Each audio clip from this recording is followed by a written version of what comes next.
ఆడవాళ్ళు శబరిమలకు ఎందుకు వెళ్ళకూడదో మీకు తెలుసా? ఆడవారిని అయ్యప్ప స్వామి ఆలయాల లోపలికి ఎందుకు రానివ్వరు? అసలు ఆడవాళ్ళంటే అయ్యప్ప స్వామికి ఇష్టం లేదా?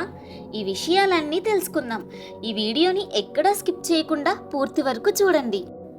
ఒకసారి కైలాసంలో ఉన్న పార్వతీదేవి శివుడితో అంటుంది, ఎందుకు స్వామి మన అయ్యప్పకు ఆడవాళ్ళంటే అంత చులకన? ఆడవాళ్ళు ఏం తప్పు చేశారని ఆలయాల లోపలికి రానివ్వరు అని కోపంతో అడుగుతుంది. అప్పుడు శివుడు నవ్వుతూ, దేవి, నువ్వు అయ్యప్పను తప్పుగా అర్థం చేసుకున్నావు. అసలు కారణం నేను చెబుతాను విను అని ఇలా చెబుతాడు.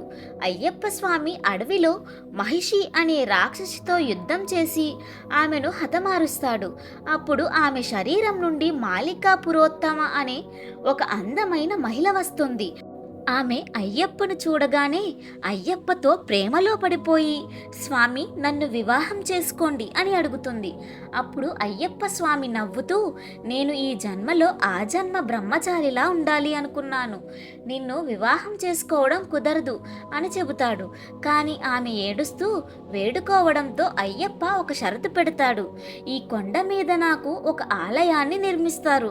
ఎప్పుడైతే ఏ సంవత్సరం అయితే కన్యస్వాములు నన్ను దర్శించుకోవడానికి రారో ఆ సంవత్సరం నేను నిన్ను వివాహం చేసుకుంటాను అని మాట ఇస్తాడు. అప్పుడు మాలికా పురోత్తమ, సరే స్వామి, కానీ మిమ్మల్ని దర్శించుకోవడానికి కేవలం మగవాళ్ళు మాత్రమే రావాలి, ఆడవాళ్ళు వస్తే నేను ఒప్పుకోను అని అంటుంది. ఎందుకంటే తనకన్నా అందమైన వాళ్ళు వచ్చి అయ్యప్పను దూరం చేస్తారేమో అని ఆమె భయం. అప్పుడు అయ్యప్ప, ఋతుస్రావం జరిగే ఆడవాళ్ళు ఈ శబరిమలకు రారు, కేవలం చిన్నపిల్లలు మరియు ముసలి వాళ్ళు మాత్రమే వస్తారు అని చెబుతాడు. శివుడు ఇంకా ఇలా చెబుతాడు, మన హిందూ ఆలయాల్లో శక్తి కింద నుండి పైకి ప్రవహిస్తుంది. దీనిని కుండలిని శక్తి అంటారు.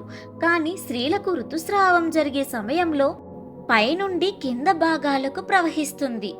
అందుకే ఆ సమయంలో గుడిలోకి వెళితే ఆ శక్తుల మార్పు వల్ల కడుపు నొప్పి, అధిక రక్తస్రావం మరియు గర్భం రాకపోవడం వంటి ఘోరమైన ఆరోగ్య సమస్యలు వస్తాయి.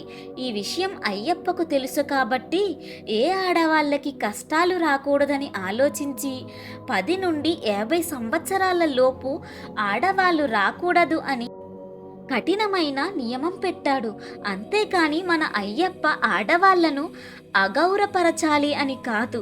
మన సనాతన ధర్మంలో ఆడవాళ్లను ఎప్పుడూ అగౌరపరచలేదు, వారిని కన్నతల్లిలాగే భావిస్తాం అని శివుడు పార్వతీకి వివరిస్తాడు.